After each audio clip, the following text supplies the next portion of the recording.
Assalamualaikum warahmatullahi wabarakatuh. Di video kali ini saya akan membahas seputar aplikasi pinjaman online lagi. Nah, di kesempatan kali ini saya akan membahas tentang resiko-resiko gagal bayar di aplikasi pinjaman online, mau itu legal dan juga ilegal. Jadi pada intinya di sini saya akan sharing kepada kalian nih perbedaan-perbedaan gagal bayar di pinjol legal ataupun ilegal. Jadi, jikalau kalian yang mungkin sekarang mengalami keterlambatan atau gagal bayar di aplikasi pinjaman online legal dan mendapatkan resiko seperti di aplikasi pinjaman online ilegal, kalian wajib untuk melaporkannya ya, karena memang ada aturan-aturannya untuk dari aplikasi pinjaman online legal itu menagih atau mungkin memperingatkan tagihan kepada nasabah yang mengalami keterlambatan. Nah, berikut adalah perbedaan resiko gagal bayar di aplikasi pinjaman online legal dan juga ilegal. Yang pertama adalah penagihan atau peringatan melalui media komunikasi. Nah, ini untuk di aplikasi pinjaman online legal dan ilegal sama ya. Pasti akan mendapatkan penagihan melalui media komunikasi dan juga spam telepon ya, itu pasti ketika kita mengalami keterlambatan di aplikasi pinjaman online legal maupun ilegal. Karena sudah pasti ketika kalian mengalami keterlambatan 1 hari saja, tentunya handphone kita tuh pasti akan berisik ya dengan spam telepon atau pesan WhatsApp dari masuk. Namun perbedaan di sini, penagihan dari aplikasi pinjaman online ilegal itu sangat barbar, bahkan pasti mereka itu akan memaki-maki kalian, akan memaksa kalian terus secara kasar ya mungkin kata-katanya, sehingga kalian itu harus membayar tagihannya. Nah, kalau mungkin di aplikasi pinjaman online legal baru-baru 1 atau 2 hari itu untuk peringatan-peringatannya tuh masih normal-normal saja ya, tidak ada kata-kata kasar yang dilontarkan dari DC tersebut. Namun kalau di ilegal biasanya sebelum jatuh tempo juga penerorannya tuh sudah cukup barbar dan juga cukup gencar.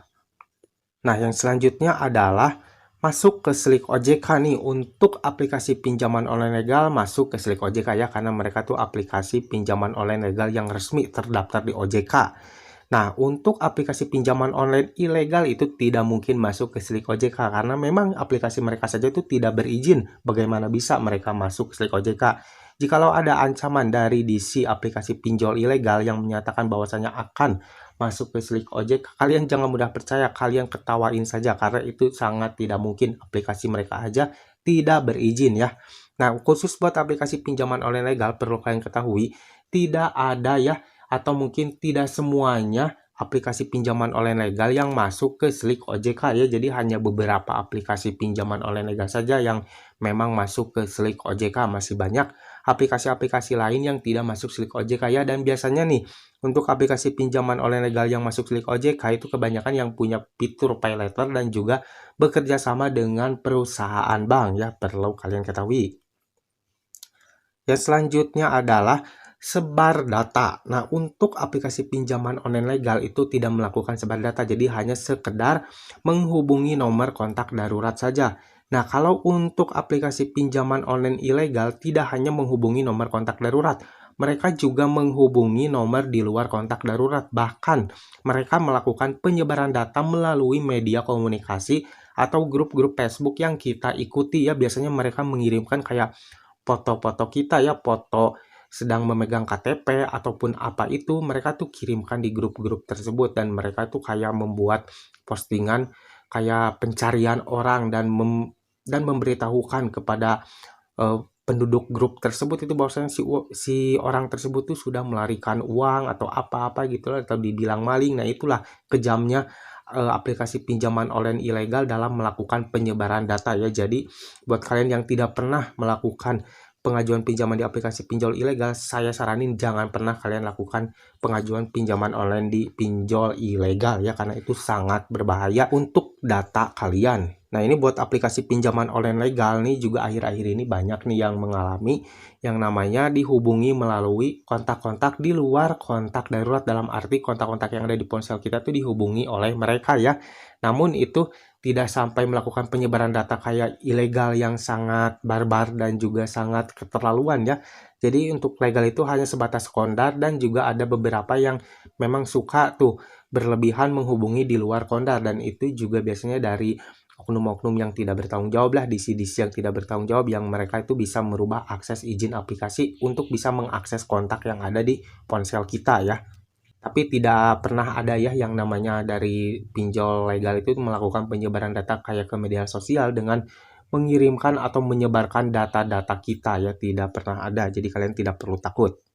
Yang selanjutnya adalah kunjungan debt collector lapangan. Nah, kunjungan debt collector lapangan ini berlaku bagi pinjol legal saja, dari aplikasi pinjaman online ilegal itu tidak akan pernah ada kunjungan debt collector lapangan, karena untuk aplikasi pinjaman online ilegal, jikalau mereka mendatangkan debt collector lapangan itu sama halnya mereka itu bunuh diri ya.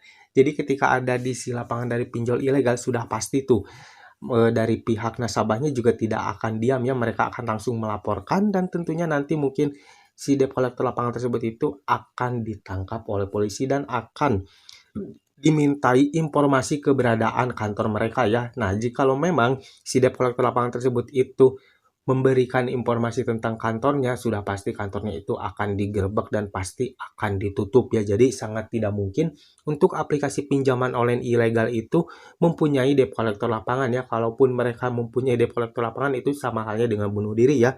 Jadi tidak akan ada pernah debt collector lapangan dari aplikasi pinjaman online ilegal. Nah, khusus buat aplikasi pinjaman online legal yang memang aplikasi pinjaman online legal itu kemungkinan ada ya debt collector lapangannya, namun tidak semua aplikasi pinjaman online legal itu memiliki debt collector lapangan ya. Jadi baru beberapa aplikasi pinjaman online legal saja yang sudah memiliki debt collector lapangan yang cukup merata ya. Bahkan ada debt collector lapangan yang baru di daerah Jabodetabek, ada yang masih random, bahkan banyak juga aplikasi-aplikasi pinjaman online legal yang sampai saat ini tidak memiliki debt collector lapangan. Jadi kalian tidak perlu takut dan panik ya ketika kalian gagal bayar di aplikasi pinjaman online legal, karena tidak semuanya aplikasi pinjaman online legal itu memiliki debt collector lapangan. Dan yang terakhir adalah tentang denda keterlambatan. Nah, untuk aplikasi pinjaman online legal, untuk denda keterlambatan itu batasannya sampai 100% dari total tagihan kalian ya. Jadi jikalau total tagihan kalian itu misalkan 1 juta dan denda keterlambatannya itu akan berhenti di nilai 1 juta juga ya. Kalaupun ada lebih sedikit, mungkin itu ada biaya admin atau apa ya, itu hal wajar ya. Namun, kalau kalian gagal bayar di aplikasi pinjaman online ilegal, untuk denda keterlambatannya itu tidak ada batasannya. Sejauh kalian belum melunasinya, tentunya denda keterlambatan akan terus bertambah setiap harinya, dan itu untuk nilainya cukup besar ya, denda keterlambatan di aplikasi pinjaman online ilegal. Jadi buat kalian yang mungkin sekarang sudah mempunyai tagihan di aplikasi pinjaman online ilegal dan kalian sudah tidak sanggup membayar, kalian jangan pernah memaksakan membayar. Kalian galbaikan saja ya. Apalagi kalian harus membayar beserta dengan denda keterlambatannya, itu sangat disayangkan dan akan membuat kalian keberatan ya dengan membayar tagihan kalian dengan denda keterlambatan tersebut. Jadi kalian galbaikan saja kalau memang kalian sudah tidak sanggup membayar. Nah, untuk denda keterlambatan seperti ini ya, kalau di legal itu ada batasannya sampai 100% dari total tagihan. Nah, kalau di aplikasi pinjaman online ilegal itu tidak ada batasannya. Sejauh kita belum bisa membayar, pastinya denda keterlambatan akan terus bertambah. Nah guys, inilah dia perbedaan resiko gagal bayar di aplikasi pinjaman online legal dan juga ilegal.